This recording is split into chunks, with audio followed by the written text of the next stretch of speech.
Good evening. Good evening, everyone. What's going on, everybody? How y'all doing? Happy Friday. How everybody feeling? How everybody feeling today? Yeah, I just got the YouTube notification just now. Okay, good. We back. We rejuvenated from Mother's Day weekend, and we ready.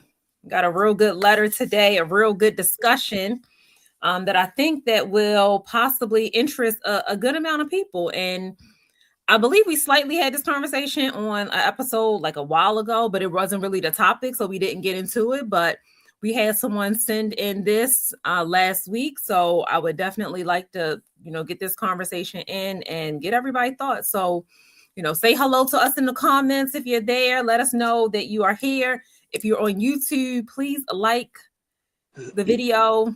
Please subscribe to the channel. Yeah, all the things. How y'all feeling today? What's going on, everybody? Oh, this is what I was looking for right here. Hey, Doc. I called you earlier. I called you back. I got your voicemail. I'm going to call you after the show. Hey, Dr. Lydia.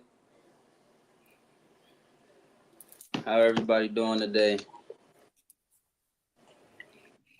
Yes, I had an eventful day. We went to Terrell's graduation. We are so proud. If you're on here, Chef Rel, or if you watch the replay, we are so proud of you, Chef Rel. Like, I mean, congratulations, Rel. Yes, I said, that boy is officially Chef Rel. We have been calling him Chef Rel for almost 15 years. Talk about like manifestation and completely doing a 180 on life, everything. So we are so proud of Terrell. And he just kept thanking us for being there. And I was like, Terrell, why wouldn't we be here? Like, I'm like, we was at your high school graduation. We was at your military graduation. It's no way we would have missed today. So yeah, I've been commenting on Terrell all day. I feel like I got like 5 different numbers for Terrell, and I probably text all of them. But yeah, I had to comment on all his social media stuff all day. Like, yes, yeah, that's my guy. We're so proud of Terrell. We're so proud of Terrell. So we'll have to get Rel on and tell his story, because today when we were at dinner, he started sharing a little bit of how he knows us and so forth at the dinner table, and it was really sweet. So congratulations again, Chef Rel. I know sometimes you're on here, you watch the replay, so I just want to make sure we say that we went out to Richmond to celebrate with him today, and it was an amazing experience. And he's back in school again, just perfecting his craft and just being so he can be the expert, get his 10,000 hours in the culinary business, which he has loved forever. So we're very happy for him. I need some hibachi at the graduation party, bro, next month. Yeah, if he getting some bookings, I think he has a hibachi booking in 2 weeks, and I know he'll be here in like 3 weeks doing hibachi for us. But we are excited for his future and all that is to come, and we're so happy that he'll be able to share his story. So I'll need a book. Honestly, I wrote a book, but woo, yeah, very impressive. We're very, very, very happy for him. Congratulations, Rel, and congratulations, Jordan Bree, if you on here as well. We got a lot of people around us that's doing a lot of major things. So. Yeah, a lot of great things, and we want to celebrate them. So this is what this is all about too, just celebrating each other, bringing exposure to each other. It's graduation season.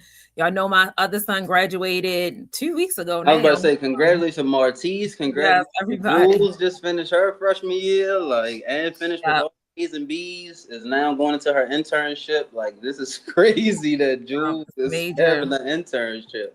Yeah, she ordered her scrubs yesterday. She's so excited. She does not know what to do until those scrubs get here.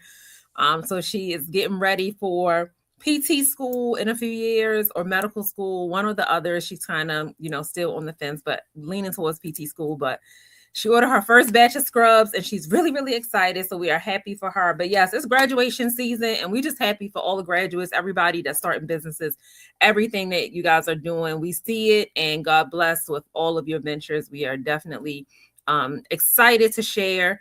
And if you ever want to come on an episode and tell us about all that you have going on, feel free to send us an email at financefridayletters@gmail.com. Always welcome. Yeah. Okay. So do you want me to hop right in? I think this is a short letter today, but probably a more in-depth conversation. So I'm ready to, get back right into it if you're ready. Yep, let's do it. Let's do it. All right. Well, first and foremost, thank you everyone for stopping in again for this episode of Finance Friday. I am your host, Dr. Ebony McArthur, broker owner of McArthur Realty Group, licensed broker owner in Maryland, DC, Virginia, and Pennsylvania. And I'm here with none other than my oldest son. I Am Brand CEO, Monte, for everybody who doesn't know, the founder and owner of I Am Brand Mental Health Business.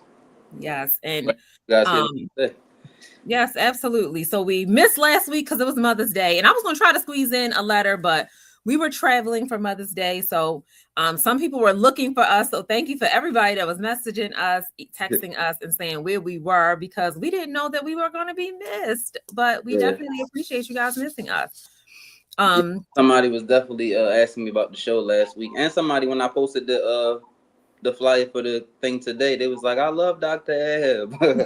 Somebody that I used to go to school with. I think they were a brokerage events we was talking about or something, but yeah, they commented. I thought they was commenting something about me or something else. They said, "I love Dr. Eb." I was wow. "You up there tonight?" Yes, we will be here tonight. We don't want to miss too much, but yes, it was Mother's Day, so I was celebrating. But I want to jump right into the letter, because I think we're gonna have a full in-depth discussion on this. So the subject is home ownership actually a scam? It says, "I'm ready to go back to renting" is the title that came in. So, dear Dr. Eb and I Am Brand CEO, I'm writing this while sitting in a house that feels like it's actively trying to bankrupt me. I brought this charming older home thinking I was building an asset, but honestly, these repairs are killing me. Every month is something new. Last month was the HVAC. This month, the roof is leaking. When I was a renter, I just called the property manager and went back to sleep. Now I'm the property manager, the repairman, and the one writing the checks. I started doing the math, and it's depressing. Between the mortgage, the property taxes, the insurance, and these endless repairs, I feel like I'm still just paying rent, except the landlord is the bank and the local hardware store. By the time I pay off this 30-year loan, I've had paid 3 times the original price of the home in interest and finance charges. Dr. Eb, as a broker, give it to me straight. If my total housing costs for the year are higher than what I'd pay in rent, how am I actually on top? And I Am Brand CEO, is the American dream of owning an old home actually a brand nightmare for a single woman trying to build wealth? Signed, tired of the fixer-upper life. Oh, that was a good letter. That is a good letter. Yeah, so this is a mouthful. And as the resident broker, I think I'll start. Yeah, I got. So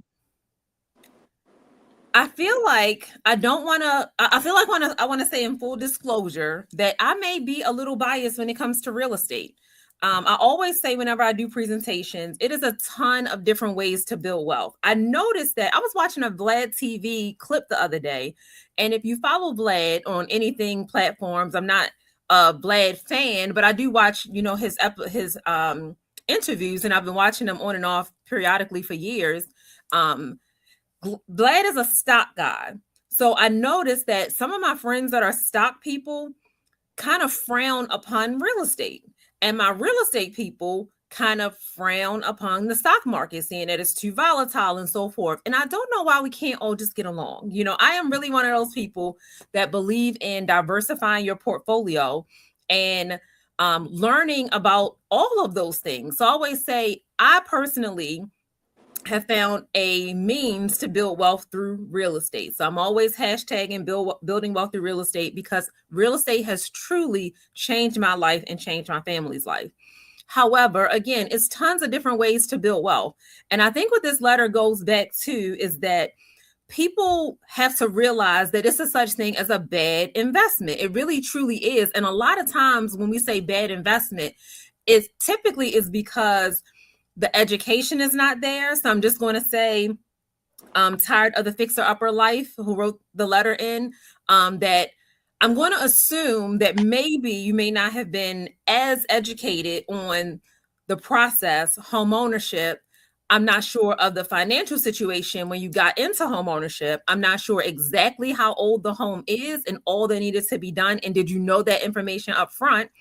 Also, if you got it under market value, that would also play a part, because if you purchase a fixer upper that needed a lot of work and you were already underwater when you purchased it, then that also can be a factor. So that's why I say it truly is a such thing. And I'll toss it to you in a minute. Just on the stock side, do you believe that it is a such thing as a bad investment? Because people can get into not so good real estate deals. Now, again, the reason why I say I may be a little biased when it comes to real estate is because I went in contract to purchase my first home when I was 18. I purchased my first home for investment purposes when I was 21 years old. I wanted to live in it for 1 year, fix it up while I was there, really learn how to do the process and sell it. And that's what I actually did. So I was one of those people at 21 years old who had just flipped a home, bought it under market value. That was the fixer up, the ugly home in a great neighborhood. And this is our house on Seward that I'm talking about, Monte. An ugly home. When we first moved there, the carpet was burgundy in some rooms. It was hunter green in some rooms. It didn't come with any appliances, but we were getting an amazing deal. And while we were in the process of fixing up the house, while we were living there, we really kind of almost gutted everything and really learned the real estate industry and how to do our first flip. We saw the house next door go on the market for like $100,000 more than what we had purchased our home for. And we were still in the middle of renovations. So I remember calling my husband at the time and like, oh no, it's time. Like, get this house on the market right now.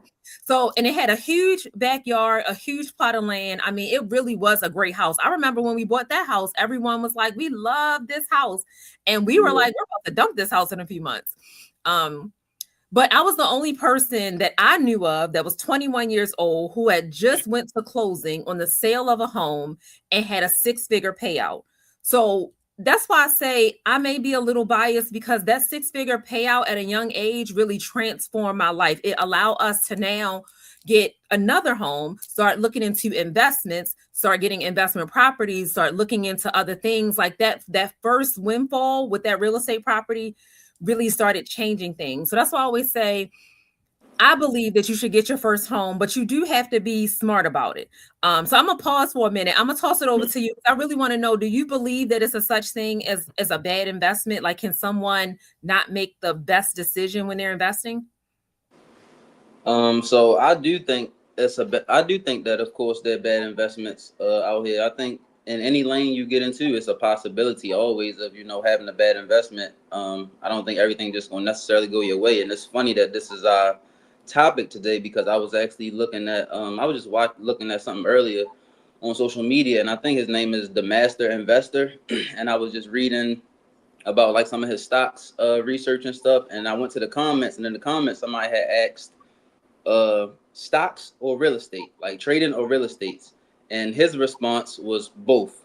And literally when I'm reading it, I'm laughing to myself, because exactly like you said, with me having a family that's all into real estate, I will be the last person in my house to basically get their real estate license, which I am in the process of doing. And then with all of my friends and my people who I'm around now, we all do trading and learning stocks and stuff like that. So I hear both sides of it, and like you said, it's like the people that are in the stocks are like, I don't really know about real estate, and the people that's in the real estate is like, that's a little bit too much for me. Like I don't know all the stocks and all the charts and stuff, and it's like they just nervous, because it's like anything else. If you get into real estate and you actually go sit into the classes, it's gonna be like you're gonna hear terminology, Fannie Mae and Freddie Mae and all of them that you don't even know what's going on. So it's just like you gotta, like you were saying, educate yourself. And I would say don't be discouraged about a bad investment. You actually should be more encouraged that you took the risk to invest. Because also when I was looking at the comments from the Master Investor, he responded and said both. When they asked about real estate or stocks, he said both. And then somebody else I was continuing reading the comments, and somebody else had commented and they said the worst decision you can make is not starting at all. So it's like, bad investments will come. And even I was watching Earn Your Leisure, Jada Waiter's episode on there, and they basically was talking about how she gets into real estate, and like she's really like more than just, you know, an Instagram influencer. She's really like a good businesswoman. And she talks about like how she went through 2 and 3 even different real estate deals that really fell through, and she just like took a huge hit on it, but it all paid out in the end. So I feel like as a business owner, as an entrepreneur, as somebody that's, you know, brave enough and courageous enough to take your hard-earned money, invest, even put in, you know, a plan to do something, I feel like that's already a risk in itself. So you know, it's gonna come with ups and it's gonna come with downs. So you just gotta if you made a mistake, something like that, or something you don't feel, you know, planned out the way you wanted to, you might can reach out to, you know, they might can reach out to somebody as yourself or somebody else that may be in real estate, another broker, and get different advice. But I don't feel like, you know, feel discouraged or that you're in a trap. I feel like you definitely can get out of it and, you know, turn this negative into a positive. Yeah, I agree. I'm just going to take a pause. Hey, Ada. I see Ada has joined us. Hey, Jordan. I say Jordan has joined us this evening. Hey, Jordan, congratulations. Hey, Ada. Yes, congratulations. Yes, I 1,000% agree. Like the biggest thing that's holding people back is the fear. And oftentimes, again, especially in our community, people don't know who to trust. So they get into transactions, they get into certain situations. And since we were just on celebrities a little bit, because people think it's just, you know, the average person. I remember years ago, T.I. did an interview saying that he never wanted to get into real estate again. Eventually he changed his mind, but he had went back to purchase like the entire trap, like the entire hood where he grew up in. You know, once he made it big, he decided to buy back all the homes, renovate them, and then allow the, you know, people that were in the community to move back in them. They had returned them back into a trap house again, like after he had bought them, converted them from a trap house, renovated them. He said every single home was now a newer renovated trap house. Nobody was paying, nobody was, you know, covering rent and so forth. So I always say, like, you have to be smart about that also. I was talking to one of my investor clients about they were interested in getting a rental property. We had just closed on one property. They want to get another one and get a commercial space for an event center. And they were worried about Section 8. And I was even explaining that a little bit. It's so many investors that are jumping into real estate and they have done zero research. So as the expert, I don't have a problem with them leaning on me, but I can always tell when someone like doesn't really know anything about this. Like they have not done any due diligence, but they, you know, have saved up a little bit of money or maybe pulling it from another property or whatever that may be, and is going out because they'll be looking at things that really isn't even important when it comes to an investment property. Like they'll walk around and, you know, say, oh, it looks like the wash machine has a little rust on the corner. Like when you're looking for an investment property, that should be the least thing on your mind. Like we can handle that. I'll go to it's so many places, especially in Baltimore. My used appliance guys will get me another one in there for a few $100 that's daggone near brand new. Like people have businesses doing these things, but most of the time people make those bad investments typically because of the lack of education. And I'll just share a little bit about, you know, my personal story with a lot of our investment properties. I have some investment properties that are in the Baltimore. All of my properties are in Baltimore except one. I only own one townhome. Everything else I own is kind of larger single families where they're typically 5 bedrooms plus in order to be able to maximize the amount through housing vouchers and things like that I can get for the families. Ada said, what about termites? Yeah, I mean, it's a little bit of everything. But what I try to tell them, like, if you can possibly, number one, get something under market value, that's what you're looking for. Like as an investor, you are looking for the deal, but you're looking for a deal that makes sense. So what people don't know is it's actually calculations that we use as real estate investors to determine if this is a good deal or not, whether you're flipping it or if you are renting it. So oftentimes when I use terminology with investors like ARV, which is the after repair value, they don't even really know what that is. They haven't done any due diligence, but we're walking around looking at homes. And again, I don't mind them leaning on me as the expert, but if you're really going to get into this industry, like start to research it a little bit, like start to learn some of the terminology, some of the lingo. When you're coming out with your contractors, you should know what your numbers are, because when it comes to investments, everything is about the numbers. How much are you purchasing the home for? What is the renovation budget? So when it goes back to our letter, when we say the HVAC was going up, all of these things are going up in the property, you have to know your renovation budget. And if your renovation budget is $100,000, but you're getting a property still for a dollar amount that still makes sense from what the ARV is, it can still be a really great deal. It doesn't really make it not a great deal because the renovation budget is $20,000 or $200,000. It just really depends on what all the numbers are. So I was just saying all that to say is that I've had, some of our investment properties in Baltimore that, Jules is on the line. Hey, Julesy. Hey, Julesy. Some of our investment properties, I don't have a high turnover rate. So one thing that kind of bothers me a little bit as an investor, and I actually started my career as an investor. I was a landlord before I even got my real estate license. So the investment part, I feel like I can do truly with my eyes closed. Like I can just walk through a property. I can tell you the square footage. I can tell you the renovation amount. Like I really learned that investment side so early on at a young age. But I don't have a high turnover rate. So I prefer buy and hold strategies at this stage. Again, I have not sold a house since 2007-ish, I believe. 2007 is the last time I sold a house. Everything else that we have now, we keep. But because I am a great landlord and a great property manager, we don't have a high turnover rate. And I really vet my tenants, even if they are in a housing program or a Section 8 program. And I also tell people, let me just stop to say this. I also tell people every Section 8 program is not the same. People think the word Section 8 means like it's one big program that everybody is under. Even in Maryland, it is probably 60 different programs that issue a Section 8 voucher. They are all not the same. So you have to ask people because every program also has a different criteria. And I guess the easiest way to say it is some programs have a higher criteria or a higher threshold to even get in the program than others. So when you do your research, if you really want that top tier Section 8 tenant, you might want to go to a program that has a higher threshold to even be able to obtain that voucher. Like some of our young ladies are really going through a lot to obtain some vouchers. Some vouchers, on the other hand, doesn't mean that that person is less than. It's just a different level of threshold because we have programs like the mayor's office. The mayor's office just gives out Section 8 vouchers. Like you could possibly have been misplaced because of rodents, and the mayor's office will not only put the lease in their name, the credit doesn't have to be under the tenant, and they will pay the rent, and they just put a family in there. So that family may have not really met any criteria other than the fact that they had a rat infestation, which is still something, you know what I'm saying? But it's not necessarily what the other program has gone through. But what I see time and time again is some people just assume it's all one umbrella and everybody just went to the same office to get their voucher, and it's not all created equal. So that's number one on your research. As far as getting investment properties. And I was going to say the second thing is that I have some properties that cash flow a lot more than others. I have some properties that cash flow a little less than others. However, I'm also looking at the equity.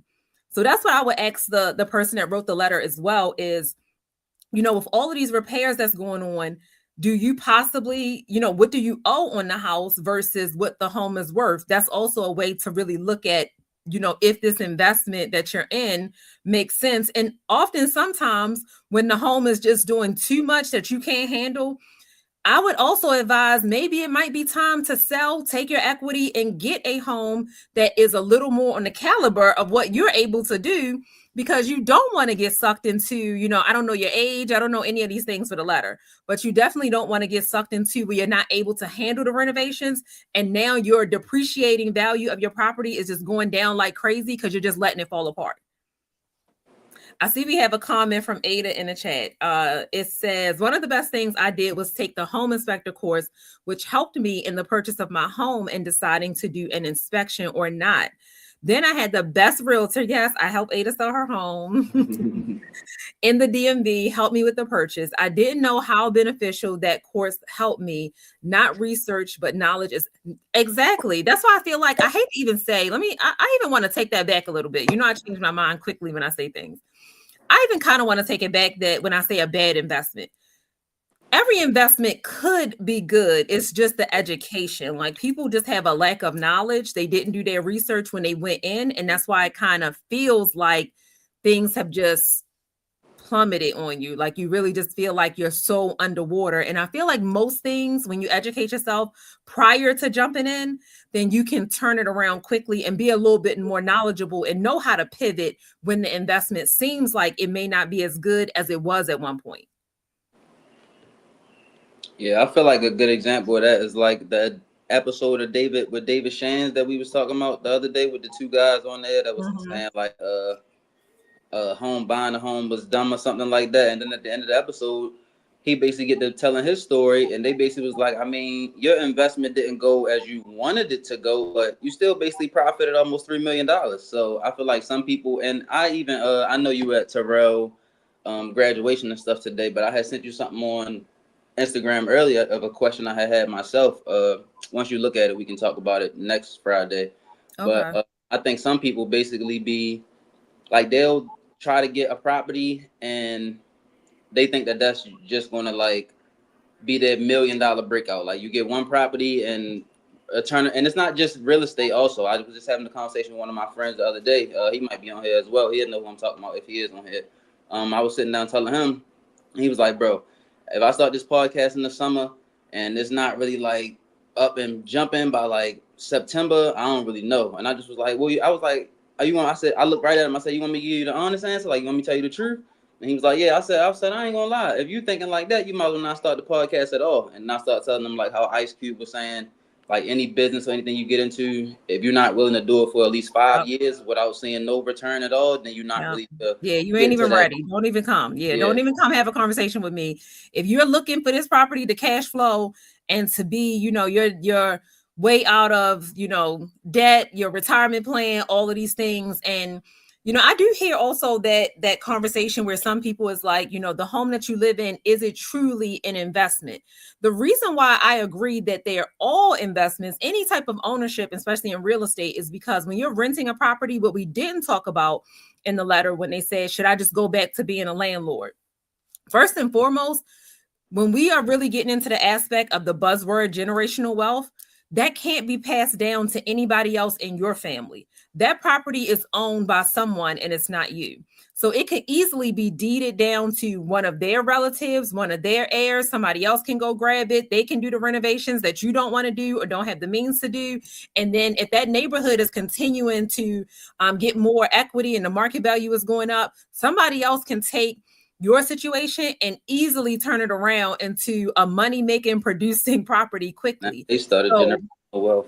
Exactly, just based off of generational wealth. So one thing that I tell people when I do my investment seminars is I get that all the time. They'll say to me, I didn't want to be a homeowner because I just don't want to deal with repairs.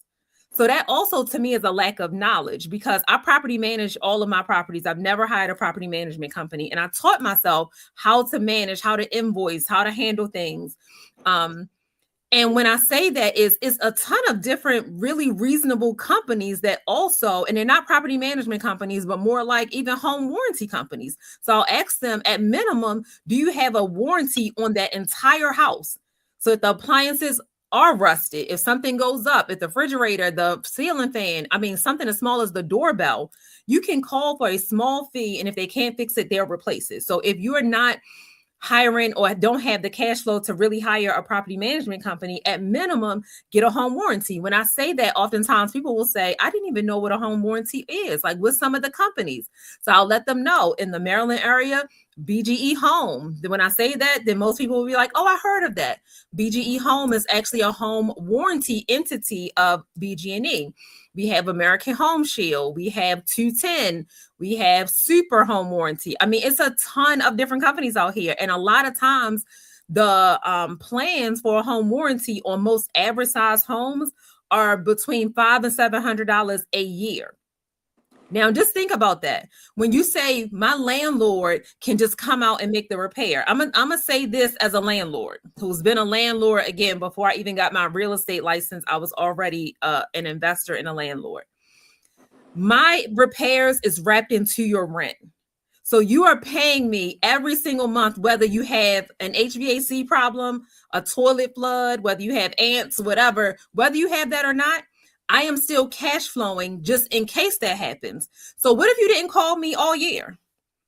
And I'm going to tell people to put in the comments how, if you are renting your property right now, and I'll go back and look at it even in the playback, how often do you call your landlord for a repair? And how often is it a major repair that is not more than a few $100s a year?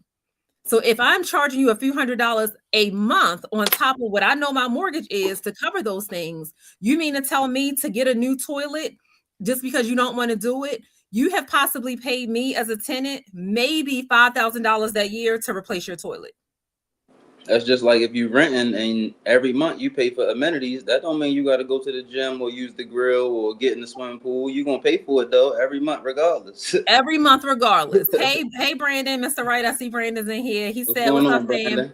And it's definitely not a crime to have multiple insurances on your home. It's not. That's what I mean about the education. Like, make sure that your asset is protected and make sure that you have the means to handle it. And again, a lot of times I do see people, even in the reverse, when their homes start to get paid off and they even have to pay their property taxes out of pocket. A lot of our elders are falling into losing their home because they were used to paying a mortgage payment. Even if their mortgage payment was $1,200 a month, the property taxes may be $5,000 a year, and it's hard for them to obtain that or to save it. So that's why when I go back to budgeting, saving, expense tracking, Roth IRA, all of those things early on in life, those are the things that we're looking for to be able to have to secure your property, put it in a trust, make sure that you have the means to cover a certain amount of years of those property taxes, inflation, and just prepping as early as possible.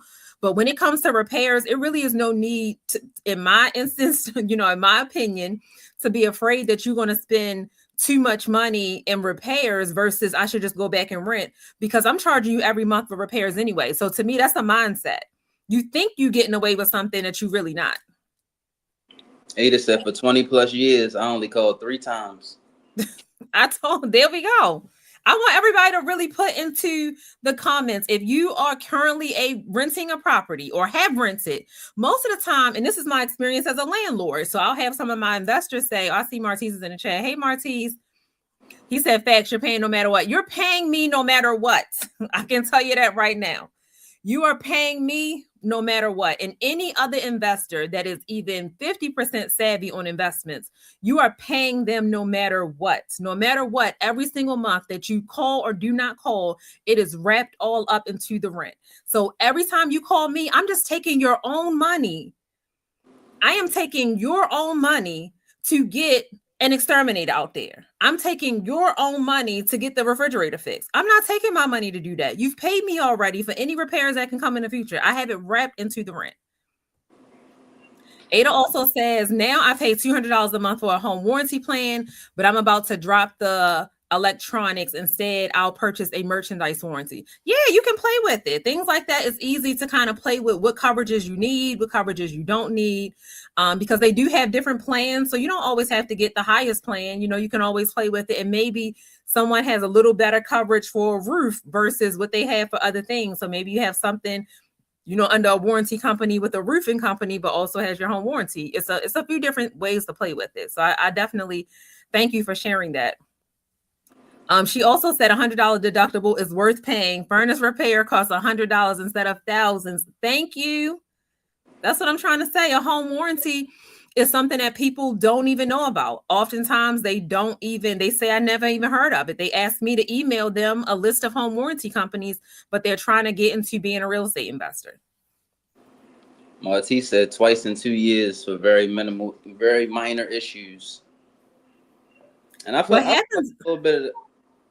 a little bit of this is also like you said, education and the people you have around you, because if she is the lady who wrote the letter, who sent the letter in, if she is going through this, I feel like if you're around a certain group of people and you explain this situation to them, then you might feel like, I don't want to keep doing this. Like, should I just go back to, renting? But like I would say she sent the letter to the right person, because if she get in the room with you, then I can say it's no way that you will let her think that that's a bad idea or even like get down on herself. And even after having a conversation, or hopefully she on here listening to the podcast, then she'll have a whole different mindset of how to approach it. And I also feel like not only do some investments are bad investments, because you like it always is a chance of having a bad investment, but I feel like you have to understand what you're investing in. A lot of time, instant gratification is a major thing. And from what I hear about real estate and all the people that's in real estate who I'm around, real estate is the long game. So like different investors who I even study, like I study all different type of investors. So I also study, I might be watching something on somebody who has a bunch of different vending machines, and I'll see that the way they built their wealth was by having 35 different vending machines. So I understood that, that one vending machine, it probably took them a certain amount of months to even get their initial investment back. And then they might only be seeing like 5% return, 10% return per year, and that's going to be enough to get you another vending machine, and you just compound investing like that. And that's kind of like how Warren Buffett do the 10% rule, where basically he just needs 10% of all his total investments back. Yeah, and I was going to just say, it really just back to the letter for a moment. Like, it really just depends on that person's situation. If it's enough equity, maybe you may look into what's called a HELOC, a home equity line of credit, to take out a small amount to get all the repairs done. Again, if you have enough equity in the home, that may make sense. Financially, it may not make sense if you're not able to take on another monthly payment, because that HELOC will have to be paid back, but it doesn't change the terms of your loan. So it's still ways to get around it. And again, ultimately, the answer could be maybe this particular unit needs to be sold. Every home you don't need to, you get so adjusted to it. And this is my home, this is my family home. And it's more personal than business now. So then you have to see where that divide is, and if it really does mean that much to you, then you may have to little by little start getting things done and start looking into, your finances to see how can I start getting some of these repairs done or bring the property up. But again, the biggest thing to me with real estate is that the difference between renting and owning is the ability to pass down your asset, and to now have that deed recorded. I don't want to go too deep, but our ancestors, to have that deed, that meant everything. That's in land records. That's, you own land, you own a property. Like, that's the biggest thing and the biggest asset that most people have. And then you can now pass it on. You can put it in trust for generations after generations. If it's, has a little bit of land where you can expand, you can build on it. You might be able to do a ton of different things.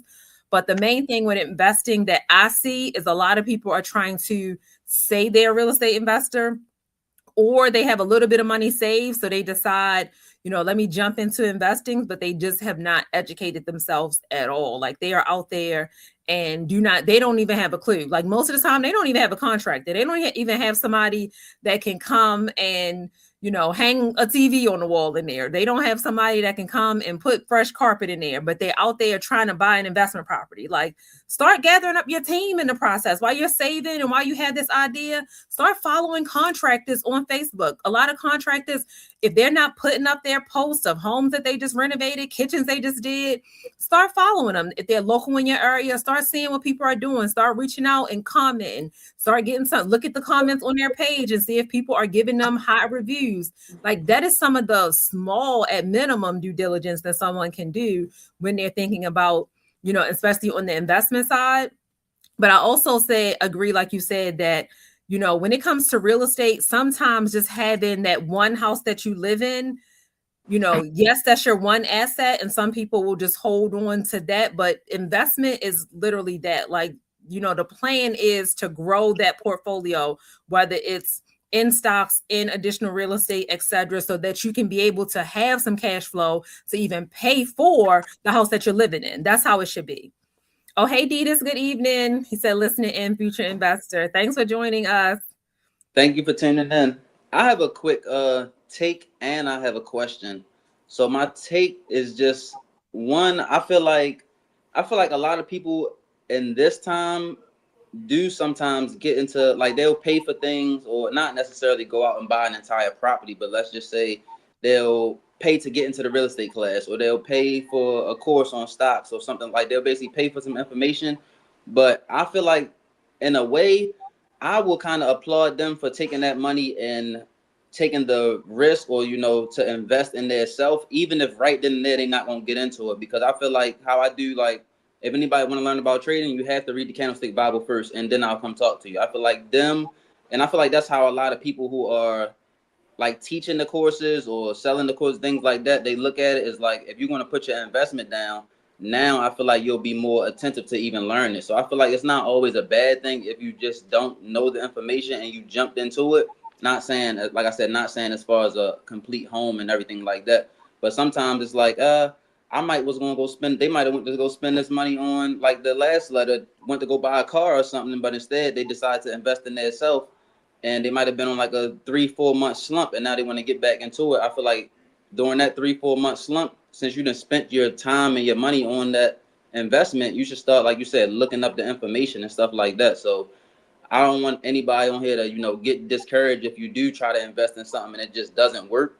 That's you kind of, betting on yourself and taking that leap of faith on yourself, because you could have put that money and that time into something else. So even if you happen to do it and then you like, man, I knew this wasn't going to turn out right, like, I wouldn't look at it with that mindset either. So I definitely want to just give some words of encouragement out there. If it is anybody who tried to, even as far as fitness or the gym, if you say, I'm going to play for this gym membership, and you don't go, and now the gym membership just hitting your account every month, you still have time to, get back into the gym. Don't just drop it completely. So I don't want people to feel like they just have to know everything getting into it. You're not going to know everything. It's going to be trial and error. And that's why I always share, how young I was getting into real estate. And Monte will tell you, he lived in the first house that we were renovating while we lived there, So that's why I say that too. That was leading up to my next question, because I think Maltese is on here still. We used to say that Seward was our favorite house, like, just like as far as, because that's where all of the cousins, like, that's where so many people used to come to. And like you said, that was kind of like our least house, like the smallest house or everything, and everybody used to love it. Like, the driveway was all beat up. We got the driveway fixed. We have 15 to 20 something kids in the driveway playing basketball, but it's like everybody loved to come to that house. So that was one of my favorite homes. A lot of memories in that. And honestly, it's so crazy that you remember the driveway, because Jerome and I bought the house. I don't know if Jerome is still on here, but I'll tell this quick story. We closed on the house. Like I said, I was 21 years old. We closed on the house, and ugliest home in a good neighborhood for our children and for our family. And we're young. We closed on the home. We had, I believe, Allstate was our insurance company at that time. And that was just who we got, for to close the transaction. If you ever purchase a home, then you'll know you have to get homeowners insurance. Oh, Rome said he's here. Yeah. So Rome, listen to it. I'm about to tell this. So we had to get homeowners insurance, to close on the house. We had not been in that house for 72 hours. And matter of fact, the very first day we were there, we had some friends come over to help us paint, because remember, we bought the ugly house in a great neighborhood. So we literally threw a paint party. We told everybody, we're closing on this day.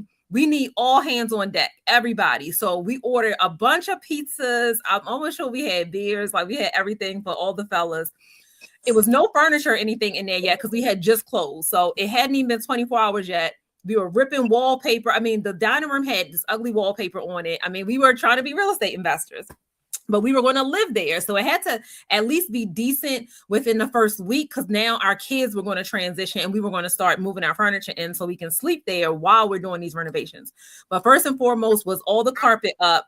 I'm almost sure Jerome slept on the floor the night that we closed, because we had already booked the carpet company to come out that morning. We already knew, let's paint first and then carpet coming in immediately. So again, this is within 72 hours. One of Jerome's friends went upstairs to use the bathroom, flushed the toilet, and now the ceiling started leaking. First, we're in there painting. We end up calling the owners, because they were gracious enough at closing to share their cell phone. So again, we're young and we're like, wait a minute, we just closed. What do we do now? And so forth. So they were like, listen, we don't want to put that on you guys. We will get Roto-Rooter to come out and handle it. So that was a blessing. They got them to come out, fix everything. We had the repair and the ceiling done. We continue to paint. That's when Rome slept on the floor while the carpet people came after the paint was done. So we painted first, then moved everything in. Again, they didn't have any appliances. And I remember us closing like 3 days after Christmas. So we couldn't even get appliances because of the holiday. So we literally we had a microwave, I believe, but it was no refrigerator when we bought the house. And depending on your loan type, which some people don't know this, even if you say you're going to own or occupy, you're not always required to have something like a refrigerator. So people will go into homes now and they're expecting to have all the things. And I'm like, my first house didn't even have a refrigerator. But we were purchasing, well below, like I said, market value to be able to do these renovations and to bring the property. Mark Rome says my back was killing me. But we were so eager to be real estate investors. And I feel like now I don't see people wanting to, they don't have the drive to really do what we did, and I'm one of those believers, like hard work pays off, because I just know the work that we put in to get to where we are now. But we had also, so all of those things happened within 72 hours. And then, Jerome, remember when, before the week was out after closing, Allstate reached out to us and said that the driveway that looked perfectly fine to us, I mean, it was a blacktop driveway. Anybody that's ever seen blacktop in Baltimore, it had a few cracks in it, yes, but we were going to renovate. But Allstate said that they were going to cancel our homeowners insurance if we did not have that driveway completely redone in 30 days. So that's why, Monte, it brought to my attention when you said, I remember when you said that we had the new driveway, because that driveway at the time, I'm almost sure it was like 120 feet long. We had a quote. I mean, the quote came back and it was insane to get that entire driveway done. And I'm 21 years old. And I'm almost sure that we had put in like another $5,000 to $8,000 now right after closing. And we end up doing concrete instead of the blacktop again, because now we're like, if we're going to put this much money in, then let's get something that's going to really last.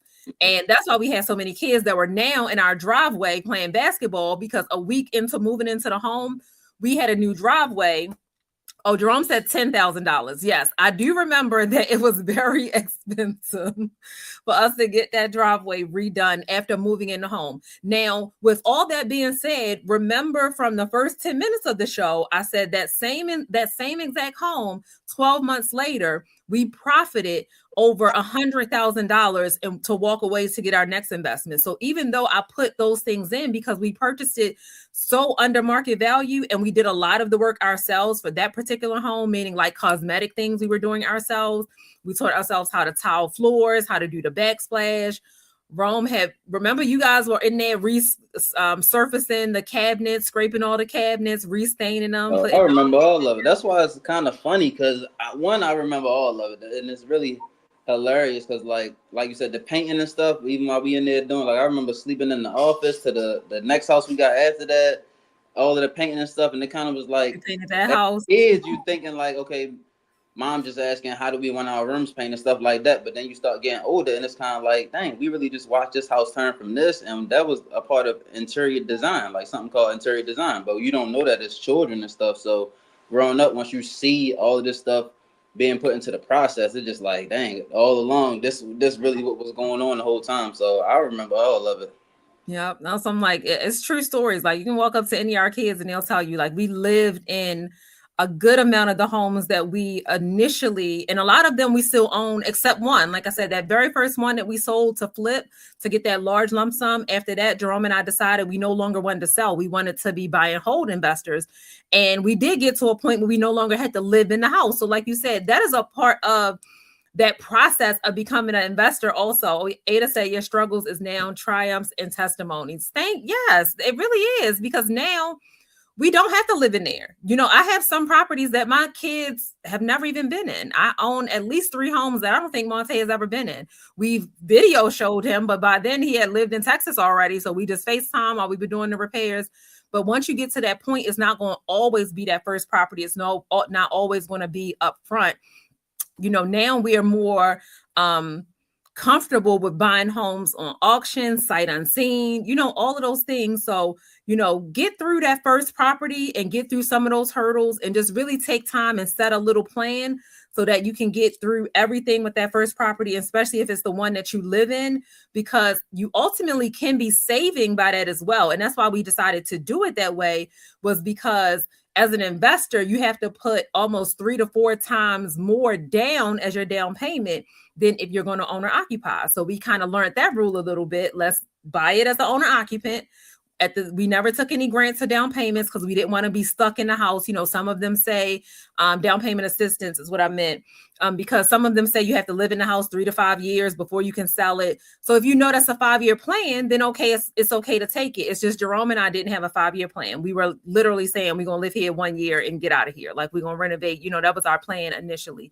So now we don't have to do those things, but that's how we had to get our feet in the door. So that's my advice on the letter. That was my question. Remember, I had to take in the question. So what I was going to ask you and Rome can put in the comments as well, for people who do want to get into real estate, because a lot of times you'll hear people, especially after they come to our house, you always will hear people say, I want to get into real estate, and they don't know if they want to buy, if they want to sell, if they want to be an investor, if they want to get a license. Like, basically not even saying they don't know what they want to do. They don't know how many different avenues real estate has in it. I'll put it like that. So I always describe real estate as like an octopus. Like, even when I'm talking, like when I sent you on Instagram and I knew you was busy, I actually asked Martise about it, and he was telling me like, yeah, that is a good plan. Like, I think that plan does work, but that's if you can get approved for that that high amount. So like, it's different stuff that people don't know. But my question was going to be for people who do want to get into investing or real estate and stuff like that. How were you and Rome able to decipher, or I would say learn along the way, like what homes you guys was just going to, fix and flip, and what homes y'all was going to buy and hold? Or like, is it a certain time that you'll know? Or like, how do y'all go about it? Do y'all look at, like you said, market value, and I reach out to Rome and like, hey, it's about that time? Or if y'all in a situation like how the young lady who wrote the letter today, and it's like, okay, well, we need to go ahead and sell this so we can use it to something else. Like, what advice would y'all give to somebody who's looking to invest, and if they want to decide to, should they hold long term or should they get into more fix and flip? Yeah, that's a really, I was going to say the same thing, Rom. Yeah, that's a really, really good question. So for us personally, the reason why we decided to flip that first home was because we needed the capital. Like, we wanted to get more homes, but we really wanted that, I call it the fat check. We wanted that fat check. However, as life moves on and you continue to grow in your careers and all of those things, by the time we got into the second home, we honestly no longer needed the capital. Like, we were in a really, really good space in life. We both at that time, Jerome was definitely already a high 6-figure earner, like in 19 years ago or something. So we didn't necessarily need, kudos to my husband, he's a hardworking man, but we did not need the capital anymore. So that was just our personal situation. We were always good at saving. We were always good at investing. We were always good with putting a little pot of money aside. So when we sat down with each other, and what we would do is every year at our anniversary, we would sit down and go over things that went well for us that year, things that didn't go well for us that year, and kind of what we wanted to do the next year. And we were very strategic with that easily the first 10 years of our marriage. I haven't seen us do it in a long time now because we're about to be 20 years married. But earlier on, we would literally sit down and have those conversations every single year. And when we no longer needed the fat check, and now we just naturally off of our income that year could turn around and say we have $70,000 that's in a pot that we literally can use to get another property or whatever that may be, and it wasn't necessarily for bills or anything like that, then we decided that we wanted to convert to more residual income. Like, we wanted to, instead of getting a part-time job or doing something else or add another business, we realized that putting someone in a property to hold it can now give us both sides of the equation. We can buy it under market value. As they live in it, they will be paying the mortgage payment. We will put a little bit of extra on it every single month so that it can cash flow to us. So instead of, looking for a part-time job, back then we were never looking for extra work. We were looking to save to get another property, because if I needed an extra $1,200 a month, I'm getting it out of another property. And on top of it, in 5 years, I might have $300,000 in equity in the house, and I'm not making a mortgage payment. So then we decided we were looking for more long-term. So I always say it really depends on what you want to do, what your age is, what your plans are. As you get a little older, even though we started young, then we definitely really don't want to mess with flips. Like, we'd rather continue to build the portfolio and now turn around and continue to put homes into trust. And now say, God forbid that we did want to sell, I don't think that would probably happen until we get close to retirement age. So when you hear everything in politics and all the political stuff saying 401k is going to be gone, nobody's going to have their Social Security anymore. 20 years ago, I was thinking, I'm not going to rely on Social Security because I'm going to liquidate 4 investment properties.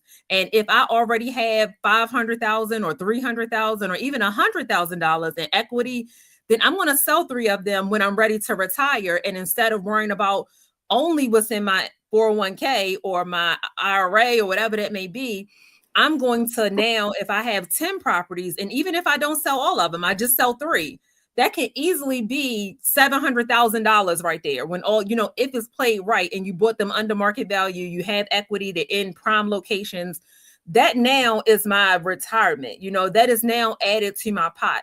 So that's the reason why we don't sell anymore. But I will say in full transparency that, your plan may not be our plan. It was just our life was a little different. I always said that because we had 4 children, once I owned 4 properties, that's all I really wanted. Just one for each one of them so they can at least have an investment property, not to live in if they didn't want to. Maybe they don't want to go back to Baltimore to live, but they would at least have some kind of investment that they could one day either property manage or sell.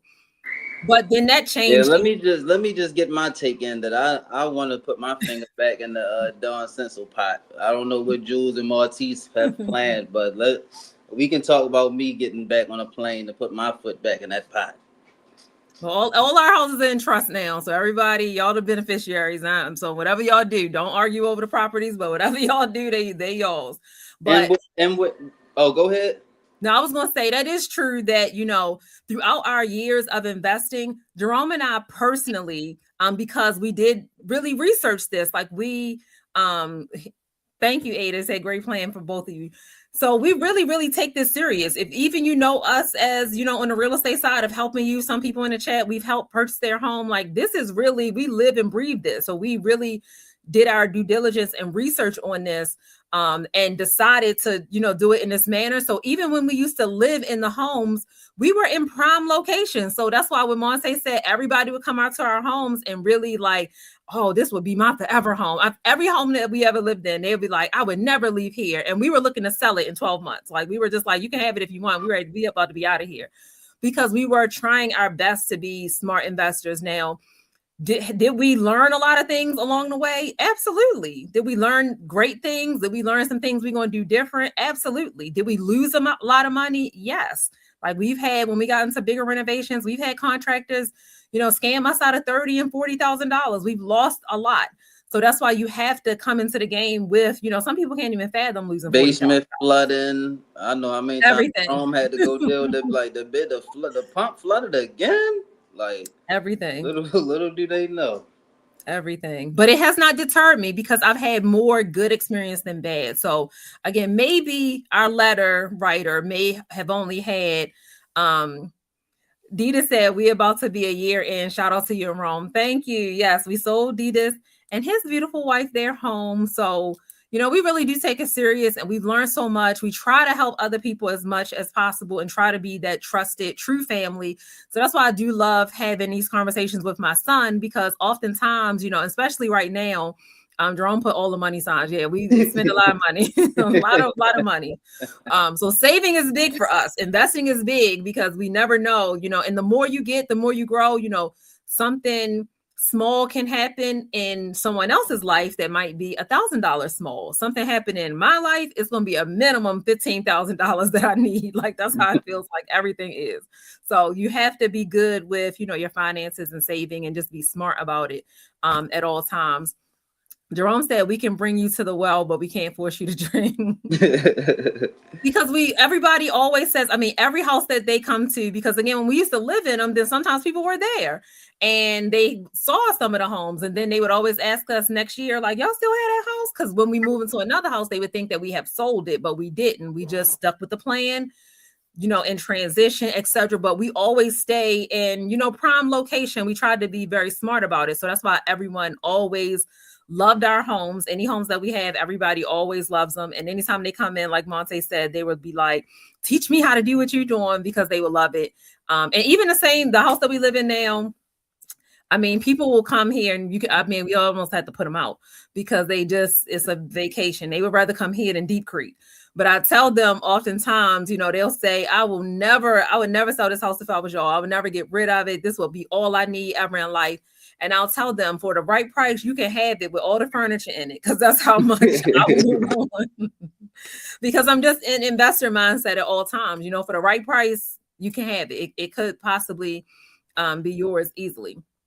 So I think this is a great conversation. We've been almost an hour in, so I knew this was going to be a hot topic, and hopefully everybody enjoyed this conversation. And if anybody wants to put anything in the comments for the playback, I do try to go back after the show. Obviously, I can't comment to everybody during the episode because we're live, but I do try to go back and leave comments or leave a reply or response. So if you have any questions that you would just like to put in the comment even after the show, then please feel free, and I will go back, watch the replay, and comment to everybody directly. If you have any questions about the letter, any questions about the investment side, or just really trusting real estate in general, then I would highly recommend, leave a comment. Let me tell you a little bit about my personal experience. Ada said, if you're on here contemplating on buying a house, don't let fear or lack of knowledge hinder you. If I had purchased my first choice of a possible property, I would have paid $70,000 cash for a $80,000. And today that house is now well over $1 million. Houses on Boston Street in Canton, the McArthurs are a great option for realtors. Thank you again, Ada. That's real estate. I mean, that really is the magic of real estate, so I love it.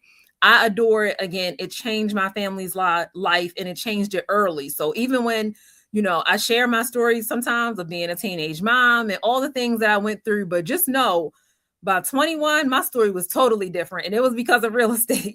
Things started changing for me quickly.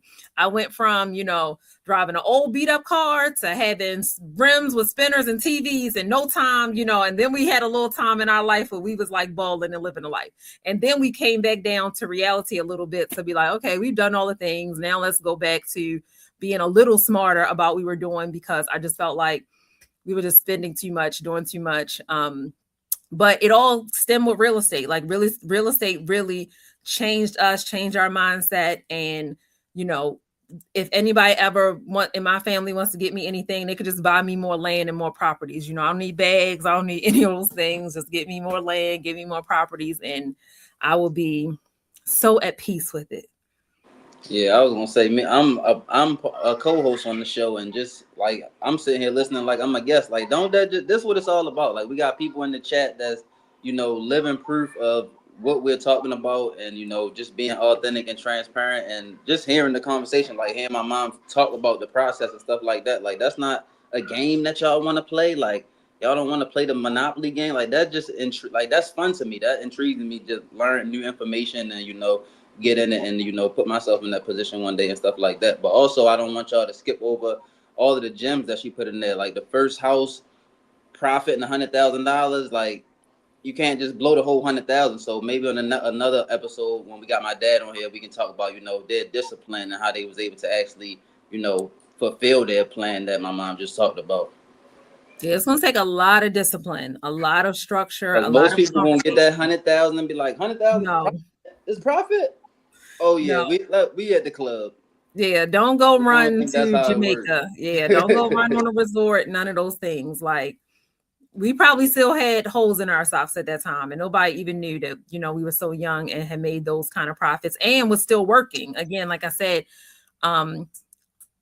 my husband was definitely always an extremely high earner from coming out of the military. So even still working on top of it. So, and then me getting in my career at that time in nursing. So sometimes people will get the money and then they don't want to work no more. Like, no, when you on that, when you on that trajectory, don't quit your job because you got a little check. You want to add to it. So that's what we continue to do.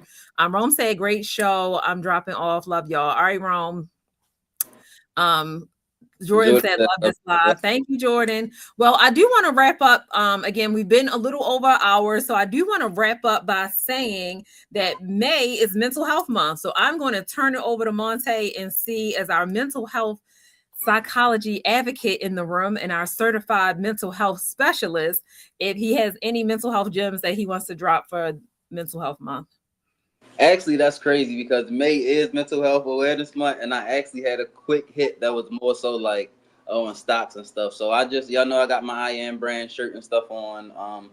I don't have them sitting right beside me. They behind me, but I'm not gonna get up. But y'all can always reach out or go on Amazon and purchase any of my two. I have a children's coloring book and also a children's reading book. They both on mental health awareness. And like I always say, just make sure that don't forget to check on your strong friends. So just check on your people.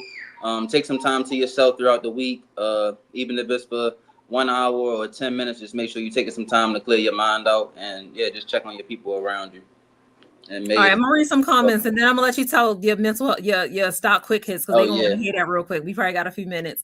All right, Ada said, if we are reincarnated and I need you to find me since I'm older, wish I knew these gems earlier than 2021. That's okay. You got them now, and we got you in your house, Ada. So you know, and Ada's sitting on a bunch of equity over there. James, thank you for joining us. I definitely appreciate it. Ada bought low. Ada bought extremely low. We got her Ada. Low. Yes. Thanks, Brandy. Said definitely great show.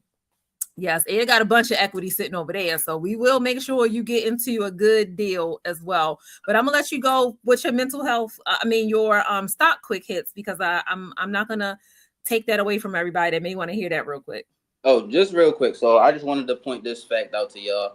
I don't know who knows or paying attention, but basically Donald Trump, the founder of like SpaceX, Tesla, Elon Musk, him. Jensen Huang, the owner of NVIDIA, and a couple other like big sharks, they all got on a plane and flew to China, sat down with the president of China, and they basically had a big meeting. They actually did come to an agreement about like the cost of like imports and stuff like that. But since all of those big sharks went over there and got on that plane, I found some information that over the last 15 years, these are stocks that have been up. I'm gonna just say the percentage. NVIDIA over 15 years is up almost 55%, which is a ton. Tesla is almost up 25%. Alphabet, that's under like Google, that's up almost 3,000%. Apple, Amazon, Netflix, and Microsoft are all almost up 3,000%. So that's just a small watch list that I would keep a lookout for, especially NVIDIA, Amazon, Google, anything that Elon Musk has his hands on, and just everything that, like, just watching what the bigger sharks are doing. Like, all of these big stock investors and company owners and stuff like that are all hanging together. And just a couple months ago, I was talking about how the stock market was kind of down and everything, with all of the gas prices up and things were going down and stuff like that. So I'm gonna just read the list again. It's just a watch list. Now would be the time to start investing. Like I said, the market is doing really well. Even if you only have $20, $100, just start somewhere. So I would say NVIDIA, Tesla, Apple, Amazon, Netflix, and Microsoft. And that's not like Forex trading. That's just as far as like stocks and like long-term investing and stuff like that. Just it's a couple of stocks for you guys to keep an eye out on. Keep an eye out on, yes. Okay, well, that was definitely a great, I knew it was going to be something. I didn't want to miss out on that. If you had some advice on the stock market that we can share, because, you know, everybody's nervous right now. So we're excited to share this information. We will see you guys again next week. We thank you all for being here with us for the entire show. And again, if you're on YouTube, please like the video, please share so that we can kind of grow our following over there. Subscribe. We almost up to 40 subscribers. So subscribe.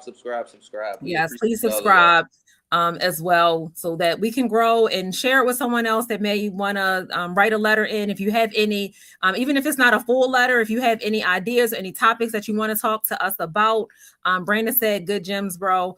Then you can always email me where this letter came from, which was financefridayletters@gmail.com. So happy Mental Health Awareness Month. And as always, don't forget to check in on your strong friends. Appreciate you guys. See y'all next Friday.